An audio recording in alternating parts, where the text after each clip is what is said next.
Here, when in August, after the uprisings that overthrew Sheikh Hasina, whose party, the Awami League, had been in power for 20 of the previous 30 years, he's taken on the role of chief advisor to the interim government of Bangladesh. Doctor ইউনূসের London সফরটা যদিও সফলতা, কিন্তু এই সফরটাকে ব্যর্থ করার জন্য, এই সফরটাকে বিতর্কিত করার জন্য আওয়ামী লীগ সব ধরনের চেষ্টা করছে। দেখলাম যে ডক্টর ইউনূসের প্রেস সচিব শফিক আলম তাকে ঘিরে, বা তিনি যখন যাচ্ছিলেন, হোটেলে উঠতেছিলেন, তাকে বিভিন্ন ধরনের অকাট্য ভাষায় গালিগালাজ করছিল। আমি বুঝতে পারলাম না যে লন্ডন এত সভ্যতার একটা দেশ হওয়ার পরেও এভাবে একজন মানুষকে, একটা দেশের সরকারের প্রেস সচিবকে তাকে এভাবে গালিগালাজ করতে পারে। দর্শক, আমরা দেখবো মনোবল গণদুলাই দিলে মানুষ কতটা অপমানিত হয়, তার চেয়ে তো বেশি অপমানিত হয়েছেন হয়তো বা এই শফিক আলম। আমরা ভিডিও দেখবো, পাশাপাশি ডক্টর ইউনূসের লন্ডন সফরটাকে নিয়ে কিছু আলোচনা শুনবো।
Step down, step down. Yunus, Yunus. Step down, step down. Yunus, Yunus. Yunus,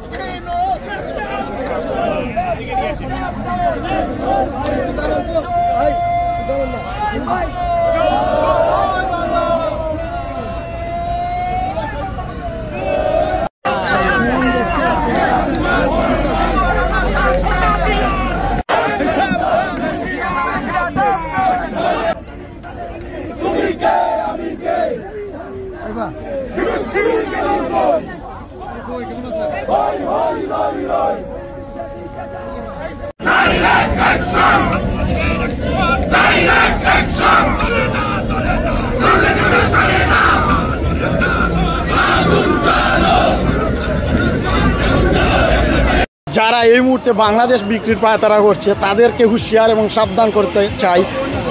এই প্রজন্ম এখনো বেঁচে আছে, এই প্রজন্ম এখনো রক্তে মুক্তিযুদ্ধ বহন করে এবং মুক্তিযুদ্ধের বাহিত শক্তি আবারও যদি জেগে ওঠে, কেউ পালাবার পথ পাবে না, এটা বারবার মনে করিয়ে দিতে চাই। লন্ডনে এসেছেন, লন্ডনে সাধারণ জনগণের পক্ষ থেকে তাকে এখানে প্রতিহত করেছেন এবং আজকেও এই প্রতিহত অব্যাহত রেখেছেন।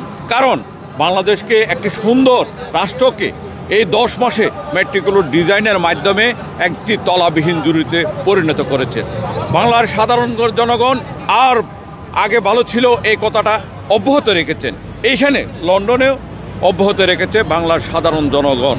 এর পরিস্থিতি এখন খুবই খারাপ।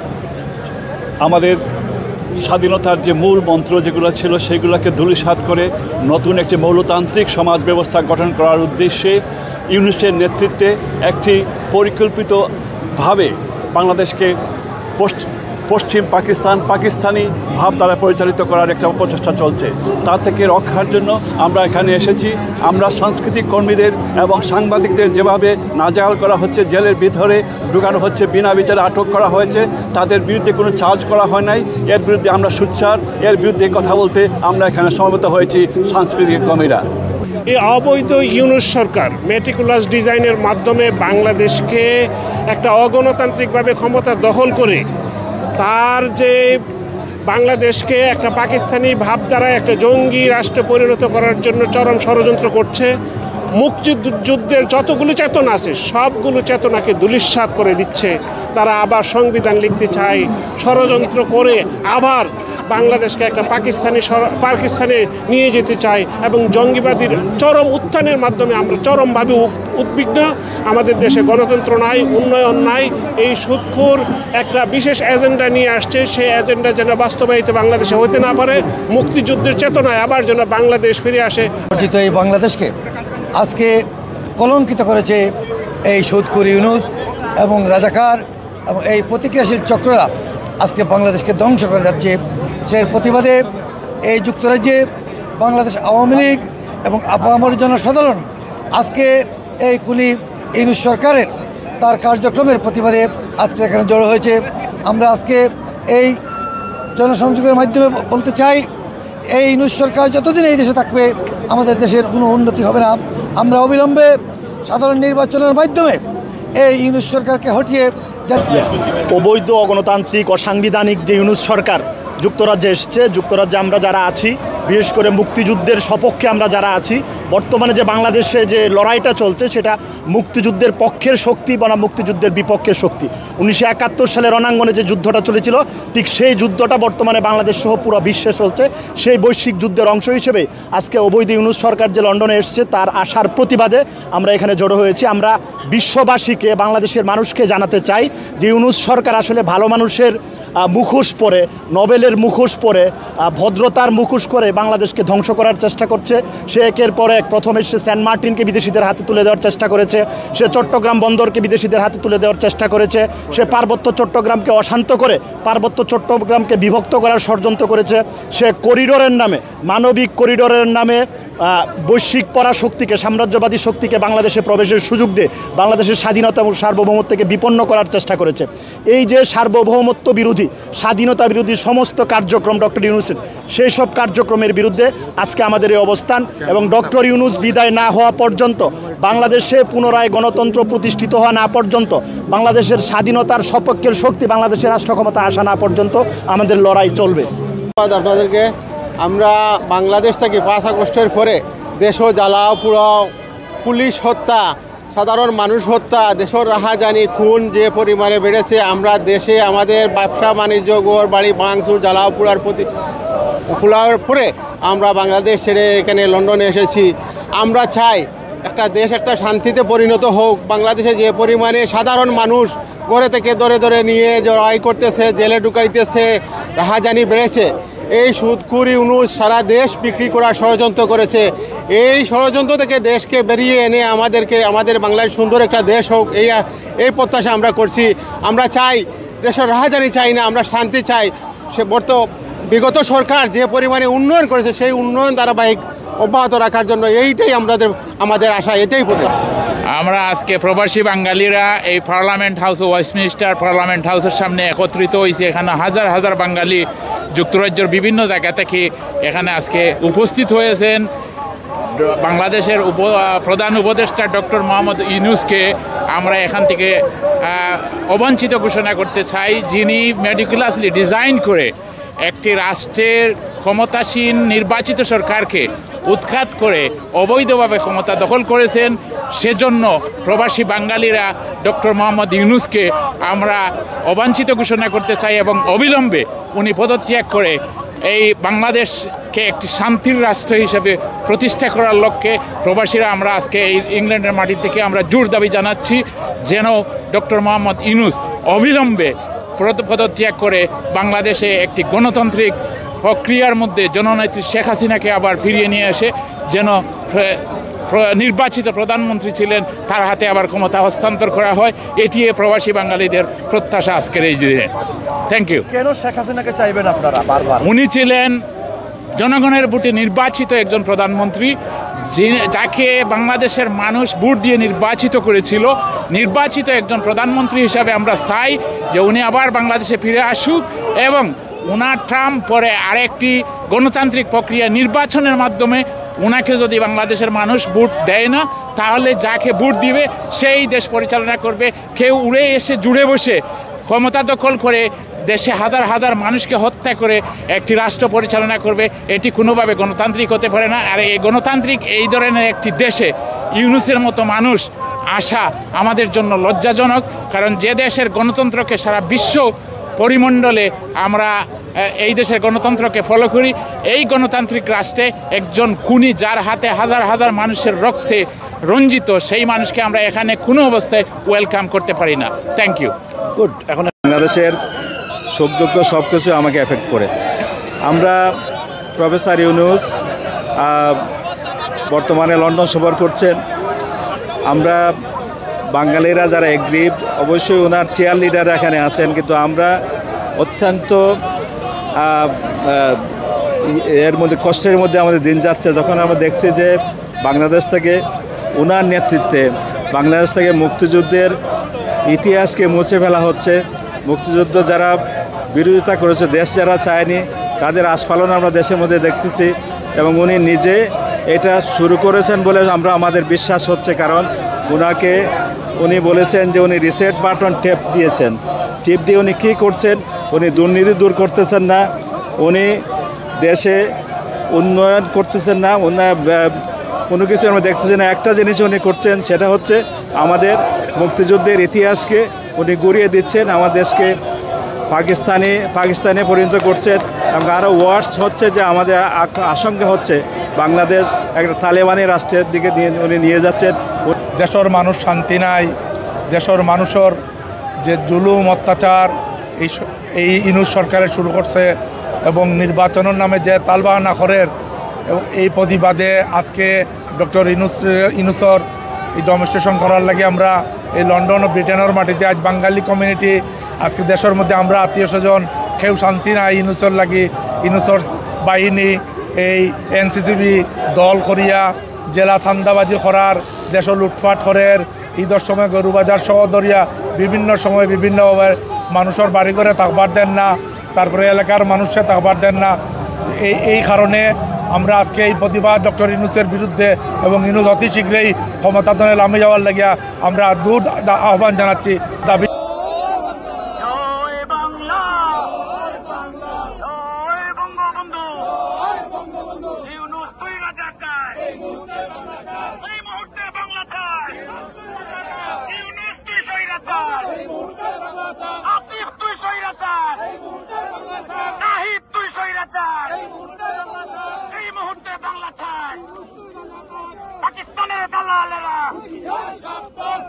Sheikh Hasina, whose party, the Awami League, had been in power for 20 of the previous 30 years. He's taken on the role of chief advisor to the interim government of Bangladesh. That's a role that some of the protesters asked him to take on, which he's accepted. And many things have landed on your desk as a result. Many controversies about the next elections, which we will talk about when those are going to come, about the terms of those elections, many controversies about the media in Bangladesh, and of course you have the IMF to deal with now,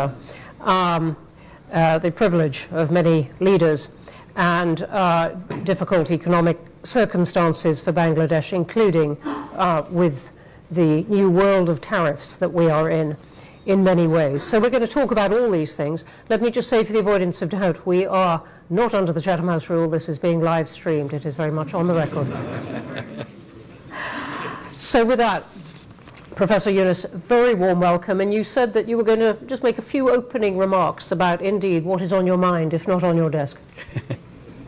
Well, thank you for inviting me. That's what I wanted to say. I have come to London with many incarnations. I was remembering my first incarnation as a Boy Scout way back in 1955, just returning from 8th World Jamboree held in Canada. So I was interviewed by BBC about my experience in Bangla program. So I earned 2 guinea for that. So I still remember it's a tremendous source of enjoyment that I earned 2 guinea in London. Since then, I have been here for many reasons. One of them, as you mentioned, microcredit issue. And then on youth movement, on social business, on creating a new world of 3 zeros, zero net carbon emission, zero wealth concentration, zero unemployment, and kind of pushing the idea every time that we have become part of a wrong civilization. We created a wrong civilization and just self-destructive civilization. We have no scapegoat in this civilization. We can, if you want to save ourselves as a human race, only way left to us is to create a new civilization, abandoning the present civilization. A civilization which will be characterized by 3 zeros. Zero net carbon emission, zero wealth concentration, zero unemployment. That's what I was doing and enjoying it, finding many people who would like to listen, argue, and get involved. It's an action thing. It's not just a academic discussions and leave it at that. So I was very happy with that. But then new incarnation comes. I have to head a government. Absolutely unheard of. I never thought about it. And I got into it. So today I came in that incarnation. But I'll be free, I guess I'll be free to talk about other things too. Thank you. I'll stop here. Thank you. Thank you. So I think you are meeting the King Charles on your, if you like, previous incarnation to do with the environment and microfinance, and you've met elements of the British government to do with your current role, which, as I said, we're going to start with, even though it is less, it brings us to the nitty-gritty of running a country, and we can go back to perhaps to some of the other themes and questions. But let me start with this question of the elections, which is controversial. You've said now a few days ago, okay, the next democratic elections are going to be in early April, but there's still a lot of controversy. The army and some politicians would like them by the end of this year. I believe you've banned the Awami League, the party of Sheikh Hasina, from contesting those elections, but it's one of the big parties. So already a big chorus of people saying these elections are not going to be free and fair. What do you say to that? Well, I keep saying that we will have the most beautiful election we ever had in our history. And the time is right. People are ready. When you have an election after many years, after 17 years, you are having first time a real election. Excitement in the country that we will really go and cast our vote. In this meantime, it is 17 years. Imagine all the young people who are coming to that voting age. They are piling up. They never had the opportunity to cast their first vote yet. So excitement of these young people that I will decide who do I vote for. These boys, girls who waited and waited and waited. Their voice never counted like many other, the rest of the nation. So that excitement we want to use and create what we call a new Bangladesh. It's not just voting for routine, voting for electing a new government. It's voting to create a new Bangladesh. What is this all about? That's the promise we made as we were given the responsibility to make sure that the ideals of the dreams of all the young people who gave their blood just the other day before we took the responsibility. We honored their wishes, we honored their dream. We want to say goodbye to the old Bangladesh and create a new Bangladesh. So we defined that new Bangladesh by 3 things. One is reform. We don't want to go back to the institutions who created this. So we want to reform all the institutions we have in the country. So we created commissions for each institutions to study and give us recommendations, what the fundamental changes in all those things. So we have a series of those commissions.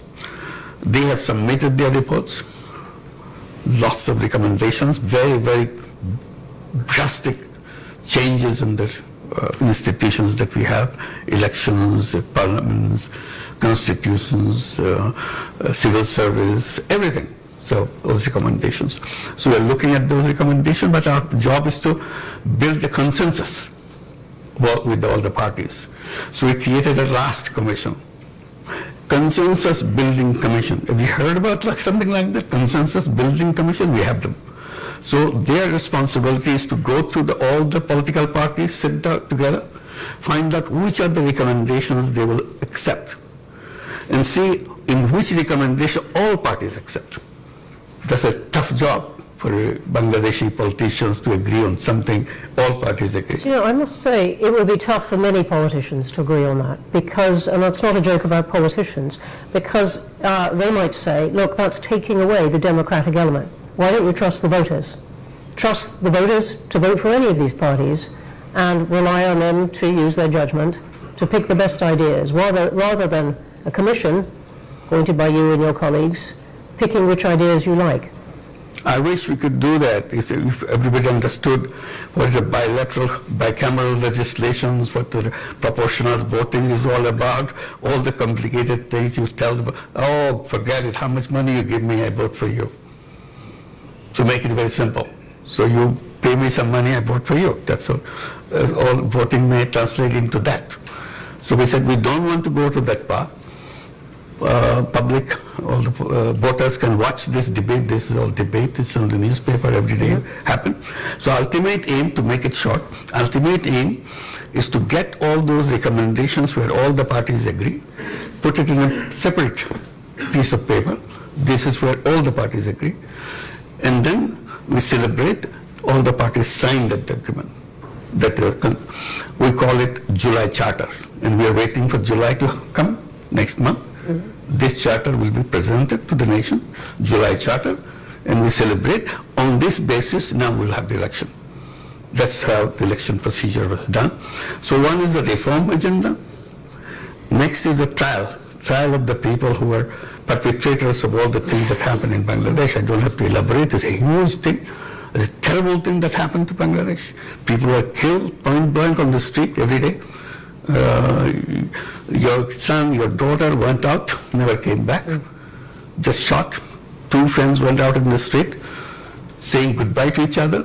We may not come back. Maybe one of us will come back, another will not come back. We say goodbye to each other. Went out of the street. Either none of them came back or one of them came back. And that's the period we passed through. This is coming as almost a year now. So we'll be celebrating those days of July and August and have this charter. And one is reform, another is the trial of all the perpetrators of this. People disappeared every day, and nobody knew where they disappeared. Where did they end up their life? And horrible stories after stories. These are all documented now. So we have to find out why it happened, who did it, either whose orders. So we have to try them. So this is another agenda for us. Number 3 is the election. So this, we are talking about the election. So these 3 are responsibility. So I'll come on to the trials of people involved in a moment, but I just want to stay for just one moment on this question of the Charter, because critics of what you're doing would say, look, you're ruling out lots of political parties, anyone who doesn't agree with this Charter, for example, the Awami League. So you're not really giving people a choice. That this is not a democratic process. This is a very nice, wrapped up in lots of words about consensus. This is an authoritarian step for Bangladesh to take. Yeah. Well, there's a debate about that too. I mean, the debate is Awami League a political party? If they can kill young people on the street just like that, make people disappear just like that, steal money just like that, would you still call it a political party? So that's a debate. This is not a judgment. The issue came on the 5th of August. The former Prime Minister fled the country. So people were celebrating in the whole country that finally we are free. So we thought this ends on the 5th of August after the departure of former Prime Minister. For us, chapter is closed. This part is over. Now it's a country without them. But those who fled, for them it didn't end. They continued the same thing, in absentia, doing it from another country, exciting people. They are fighting on the street. None of this is the 10th month now. None of that party has ever expressed just remorse. Sorry, our fault. Somebody's ordered. Somebody got killed. I'm not responsible for it. I feel terrible that I have to be part of that. None of them. So we are in a, for them it continues. So for us it is ended. So we don't feel safe there on the street demonstrating. They're threatening the people who are already the leaders of this uprising. So safety of the country, safety of the politics of the country, the nation has decided that for the time being, the activities of Awami League will be suspended for the time being. That's all we have done. We have not banned Awami League, we have not done anything. Until the trial is over, that's all. The trial of those people? All the people who found guilty. So let me ask you then about that. Sheikh Hasina is obviously under the care of India, now in a secure house there, which she fled to. Will come on to relations with India as a result. But if I said to you, why not leave the question of the trial to the next elected government? What would you say? Why is this interim government going to deal with it? I didn't decide it. We are given this task by the people who invited us to take the responsibility, 3 tasks. And we accepted those 3 tasks. We are just going through that. Let me just ask you one other thing on this particular period. I'm looking over at some of the media, but there have been a lot of reports of a clampdown on media in Bangladesh over this period. What is your response to? It's false. It's not true. Not true. They never had so much freedom in their life. They can say anything they want. Yeah, we may hear some of that later. I know. Yeah. Let me come on to other questions about the economy, which is the role of anyone who takes on a job as you have done, and suddenly dealing with the economy of your country at a particularly difficult time. What has been the impact of the upheaval in tariffs that the world is going through? Well, this is a very tough job for us. While the world is going through all these problems, we are going through another set of problems. We are at the 0 level of our economy, or a negative level of our economy. Not only 0. 0 is still, you have positive thing that you can move. We have huge bills to pay, because all the mega projects previous government took, so that they can make lots of money out of that, cut from those things. Now they are maturing to be paid. We don't have any money. All the resources from the banks, from the other sources, non-banking sources. In total, we estimate, given to our white paper, $234 billion taken away from the country, undocumented, in which way, and so on and so forth. So that's where we are. Resources gone. We start from obligations to payment, so negative. Our foreign exchange reserve at the bottom because it's empty. Banking system collapsed completely because banking system is very easy to transfer the money, very simple procedure. Under threat, the whole board resigns. You put a new board of your choice and start issuing loans to your friends with the understanding this is a gift you get. You never have to pay back. There's no collateral, nothing. So this is the banking system we inherited. So we have to restore the banking system in some way. We have to make payments for all those people who are knocking at the door with the big checks, big bills that we have to pay. Otherwise we're going to the court, which is not good for us. So we have to, and in that crisis moment, the best thing that happened to us, the overseas Bangladeshis, many of them are here, in London, in England, and so on, and Middle East. They kept sending remittances, huge amount of remittances, and that saved us. The economy was saved with them, and that remittances keep growing, keep growing, keep growing. Today, our balance of payment situation is completely changed. As you said, and that has been a real transformation. The IMF, though, is having a lot of meetings with Bangladesh. And it is quite clear on this, it doesn't want Bangladesh to wait for the next government, it wants the interim government to deal with these sort of things. Right now, one of the things it wants is that you find a way to increase the rate at which people pay tax, that more people pay tax, that you can collect it better. Is that something you think is within the powers of an interim government? The first thing I must mention in this, amazing response we get from all the governments of the world. Enormous support. They feel so relieved that finally this thing happened. Now we can have a government we can talk to and we can work with. And they said, any support you need, please tell us. We'll be very eager to do that. So that gave us a moral boost, that we are not abandoned. Government of United Kingdom, Great Britain is one of those countries. We are very grateful to them. Like European Union, United States, Japan, China, you name it. Every single government came with the enormous amount of support. And that gave us a moral boost that yes, we are not abandoned, we are not alone, they will be helpful. And they were really helpful. You mentioned IMF. Yes, IMF also helpful. World Bank is helpful. All the international agencies. Not everyone uses those adjectives, so I'm telling you, it's a very concrete thing. Yes. The one that IMF came into the picture because the last debate that we had for the final release of the fund, the IMF was controlling and they agreed to give us, that you have to open your foreign exchange rate. It should be left to the market. We are worried about it because so far we are controlling it so that we don't kind of expose ourselves in the drain of all the foreign exchange gone because of the system. So opening this to the market is a really a big decision for us, which we debated, and the IMF said, no, nothing doing. Unless you do that, we are not releasing our funds. We tried to convince them and explain the danger of it and so on. They said, no, we understand. But we studied, I think you can handle it. So we started saying, are we able to handle this? Let's open it up.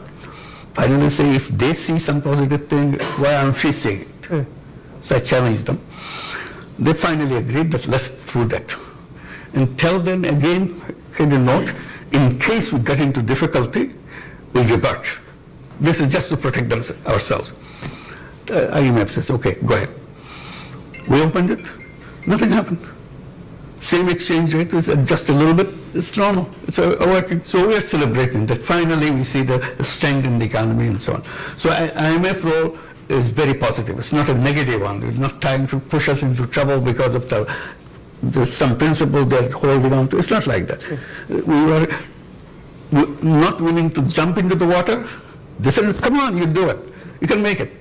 And finally we made it. That's it. So we are thankful to IMF. Okay. Let me ask you about relations with India and China, which seem to me to be somewhat in flux. Sheikh Hasina's government was very close in a way to India. Now she's there.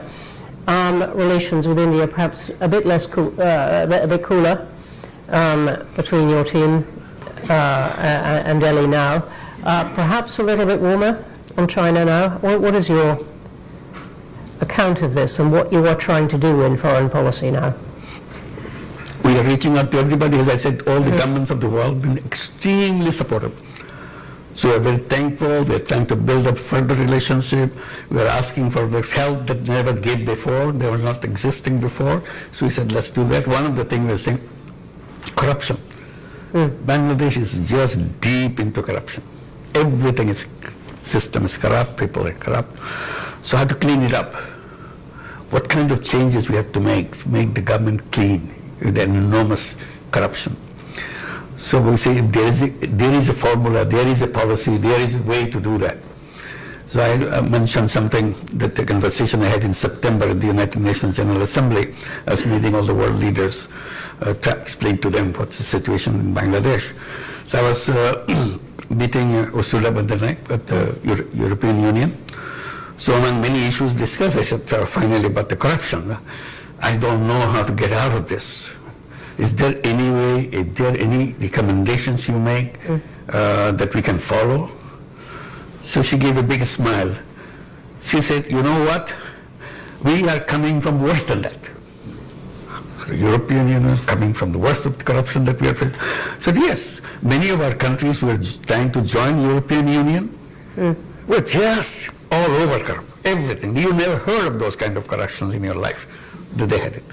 So we have to install a system of cleansing them up, cleaning it up, washing them off, so that they can be clean as everybody else and join. Once they're clean, then we take. So we learned everything how to make it happen. So how? Because some of the pressure was put on those countries, and not with perfect effect, it was put on those countries because they so much wanted to join the European Union. Right.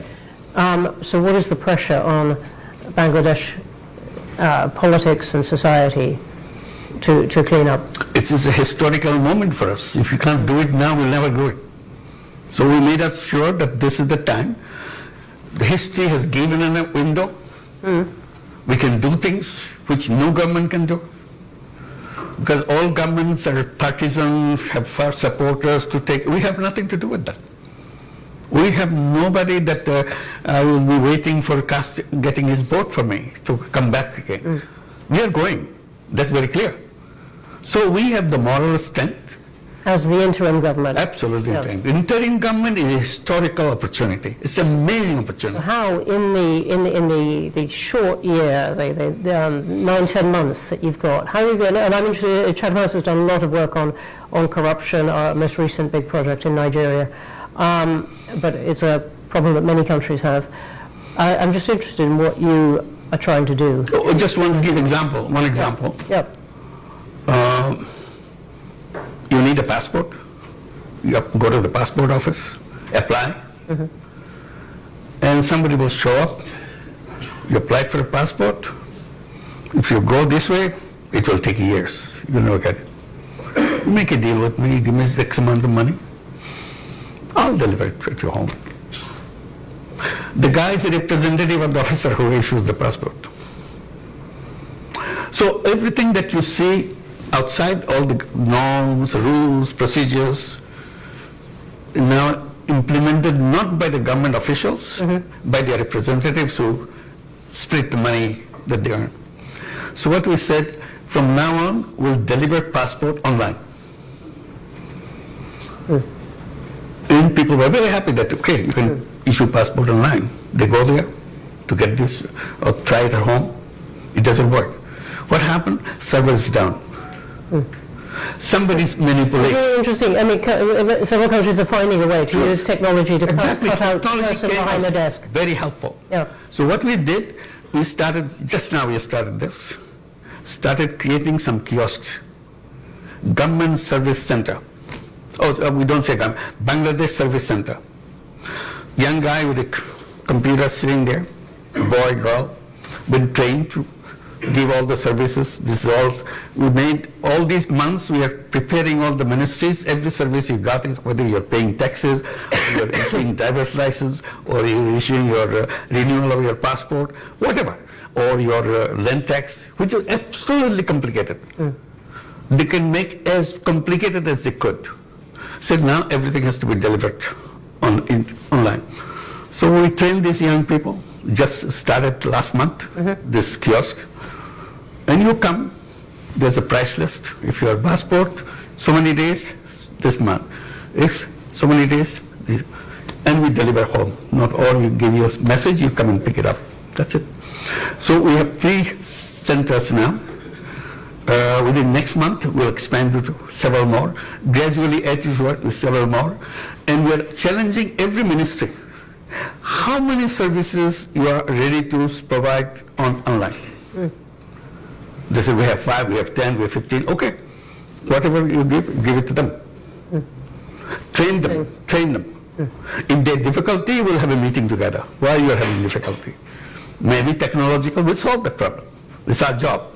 I said, the task of the interim government, by the time they leave the government, all these services will be available to people, and all the ladies at home in the villages, women, housewives, they will be delivering these services. We'll train them, they will deliver it. They don't have to come to the city to do that. Wherever you are, you have the computer, you have the everything. Or the phone, yeah. So this is the journey that we want to complete. All right. So thank you for that detail, which is very inspiring. I want to jump to a vision of something much more difficult, which is the Rohingya. Hundreds of thousands of them in the camps. What is going to happen? Well, that's the question I raised as we came to the responsibility. Rohingya is mentioned. Only time they mention who is paying for their food, who is paying for their education of the kids, that's about it. I said, then what?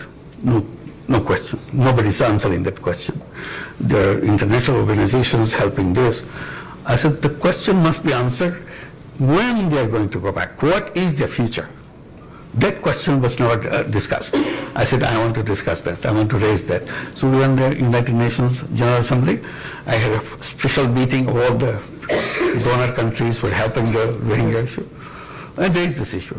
Do you have a map, road map, when they want to go back? Oh, no, we have not done that. I said, please do that. Because unless, even if it's a 10 years, 20 years now, have a date. And we know 1 year less now, another year gone, and we go there. So we are working very hard to make sure that we can repatriate those people to go back. In the meantime, we have problems. U.S. government stopped all the money. USAID money suddenly disappeared. And what used to be $12 a month per person for food, suddenly that $12 disappeared. Somebody said, okay, we can accommodate for 2 months for $6 a month. I said, okay, 6 months. Now it's $3 a month. What do you do with $3 a month for whole food for a family, for a person or something? So we're going through that process now. So organizing, again, going back to the world community, said, look, you asked us to host them. We are hosting them. But the responsibility of maintaining them, you took yourself. So please don't create Who are you talking to in that? Who do you really have in your sights that you would like help from? There's a whole group of countries who are with us, who was connected to the Rohingya thing. We have meetings with them. Is the UK one of those? Of course, it's a very important one. Not only one of those. The UK is a very important supporter of the whole thing, even now, in this crisis period. So we urged to have a global meeting of the Rohingyas on these issues and related issues in September this year at the United Nations. Have a separate UN General Assembly session on that. It's on the sideline of the General Assembly. Have that and discuss all these issues. This is one. In the meantime, political changes happening in Myanmar. Rakhine State is taken over by Arakan Army, which is all the hub of the Rohingya population. They have a new push of the Rohingyas pushing into Bangladesh. We started with 1.2 million Rohingyas. Now it's another 200,000 coming in from the other side because of the things are happening on the other side. So increase. And the most dangerous thing that I felt, and I started raising that, I said, when they came, Rohingyas came to Bangladesh, they came with their kids. They didn't leave their kids. Some of the 2-month-old, some of the 2 years old, some of the 5 years old. I said, 7 years are gone. The 5-year-old became 12-year-old, and so on. And each year, there are 35,000 children are born. So they are growing up too. So we have a whole new young generation coming up. And they have no hope. They don't know who they are, what they are supposed to be doing. It's a prison that they live in, but they have the computer, they have the mobile phone, they see everything in the world. So they say, what is our future? I said, these will be very angry young people growing up. How their anger will be expressed, we don't know. Whichever way it will be expressed, it will be a big explosion, I can assure you right now. Please help us. So that before that explosion point comes, we can take care of them, they're happy with their life, they're as creative, as talented, any of our kids. They're no different. But they are in a situation, they see the world outside on their mobile, we see their televisions are everywhere, but they don't see their life, they're in a prison. And why they are in prison? They have stories to listen to their mother, their father, no answer, when do we come back home? And that's a very important question to be answered for them. And your plan is still that eventually they go back home? That's the only way we can solve. You're not going to integrate them into Bangladesh? It's impossible to do that. It's impossible. Why? So already the people who live around the camps, very hostile. Very simple reason. You get everything free. And we are struggling to make a life. And then you take our jobs, you take our food, you take away things from us. Why didn't you go back to your country? Why are you interfering with our life? Those kind of things. Your children having a fun life, our children, no life. To them it's a fun life because you're sitting there not playing games. It's a fun life. Our children is working hard, but no life. So that will spread. If you, the moment you say that, you promise that they will go back. The government promised that they will go back, and they know that. Now, to say that they will stay with us, who are they? We are having difficulty now. You are putting them into us. No political government, no government will accept that. You've made the point very, very clearly. Let's go to questions. There are going to be a lot of them because there are a lot online, I can see already. Wow, a lot of them. Very. Hands up everywhere. Can I take the first opportunity? Who is speaking? Me. I'm going to go to the woman here in the front. Okay. And then we're going to go one at a time. I'm going to take a couple here. I will come to you. And I will get the people in the back as well. Thank you for the opportunity to question you. My name is Sami Akhtar and I'm a UK correspondent for the Daily Shongram Pratidin. So I have a question for you about your reformation agenda. You have said that for the freedom country or Bangladesh, new Bangladesh, you have to change some key pointers. Those are related to your reformation, which is reform. So now my question is to you that when you arrived at Dhaka airport on 8th of August 2024, you said that your main challenges is to bring all the people together. So whenever we see that the Bangladesh first President Bangabandhu Sheikh Mujibur Rahman's, his house was demolished by over the 6 hours by Dhaka City Corporation bulldozer. So there we have seen that the administration was silent. So on this basis, you have you have made division by separating particular persons or their supporters. So on this basis, we can say that how you plan for reform Bangladesh or make unity, accept them, and are you an only advisor for the other half, excluding them particular parties or the persons? Okay, thank you. Thank you very much indeed. Yeah, simple answer is lots of questions, lots of issues, all came at the same time. We couldn't handle everything right away. So it's a kind of a period that we have gone through. Things have calmed down, come to order. Now we are dealing with it. Bringing order to the nation was a big task for us because the police force that we got, yesterday they are shooting at the kids. And today suddenly they said, okay, clear the road, get out. Who are you? They want to beat you up because you killed my brother, you killed my son, you killed my sister. And now you're telling me to do what to do. So they're afraid to go to the road. So we had a deadlock situation. We didn't know how to handle those kind of things. So it took time. And luckily, I can report you, that has come down now. People are accepting the police, all the people that we identified as the perpetrator of all the terrible things that happened to Bangladesh, taken out of the services, and they will be under trial. This is the trial becomes such an important thing. You know the person. It's not something some police, I know the guy who did that. It's in front of me, it's in my video. I can show you my video. The whole thing happened in Bangladesh with open videos everywhere. So all recorded. It's an amazing kind of uprising where every single event is recorded as it happened. Not one camera. Everybody has a camera. Everybody's taken. It's all been assembled, it's identified, and we are trying to clean. We are not saying that we are a government to solve all the problems. We are successes. We have now a police force which can bring law and order in the country and so on. So we are, and the unity of the political parties is the #1 goal for us. We have been sitting together. All this thing we're talking about creating a July charter. It's not an easy thing for all the parties to sit together and debate. But we're doing that. And I'm promising you here, and I hope I can deliver you in July. July is next month. That charter will be announced in the presence of all parties. That's the best unity you can get in any country after a revolution within a month, within a year. Okay. Thank you very much. The front row here, the man next to you, is so packed. Thank you, Chair.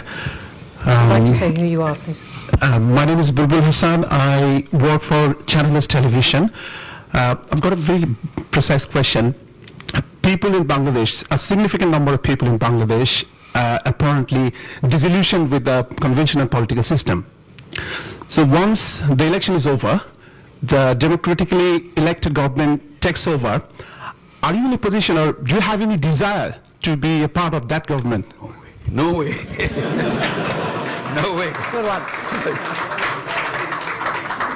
I think none of our cabinet members would like to do that, not only me. So our job is to make sure the transition is managed well and people are happy when we hand over power to the elected government. So we want to make sure election is right. That's a very critical factor for us.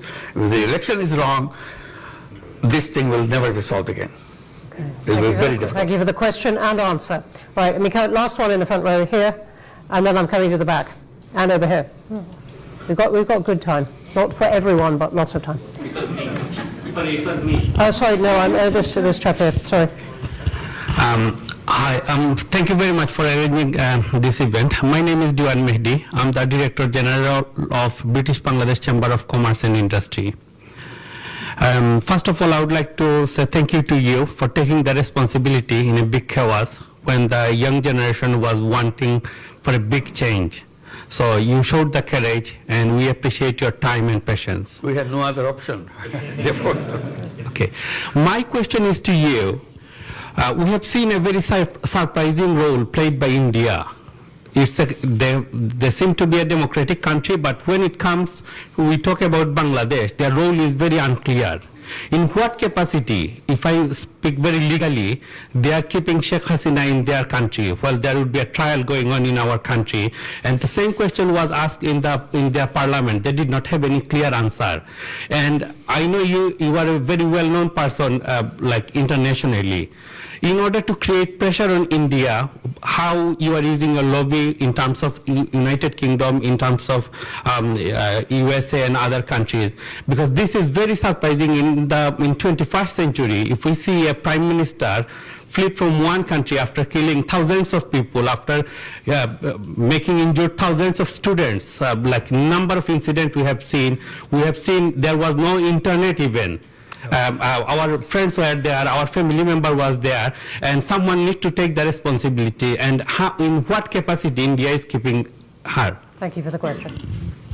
As you described, if I had the chance to show the 1 minute video of 1 minute video for the entire thing, so whatever somebody captured, you'll understand what it is, how the things happen, how terrible things, how cruel things happen. So it's not the 1 minute. It goes on month after month that happened and came to the peak of this in July, and finally 5th of August the government disappeared. So all this anger is in there, and the whole anger and everything is now transferred in India, because the Prime Minister went there and started, not only she's living there, the problem is, when I had a chance to talk to Prime Minister Modi, I just simply said, you want to host her? I cannot force you to abandon that policy, but please help us in making sure she doesn't speak to Bangladeshi people the way she is doing. She announces on such and such day, such and such hour she will speak, and the whole Bangladesh get very angry. That why is she speaking?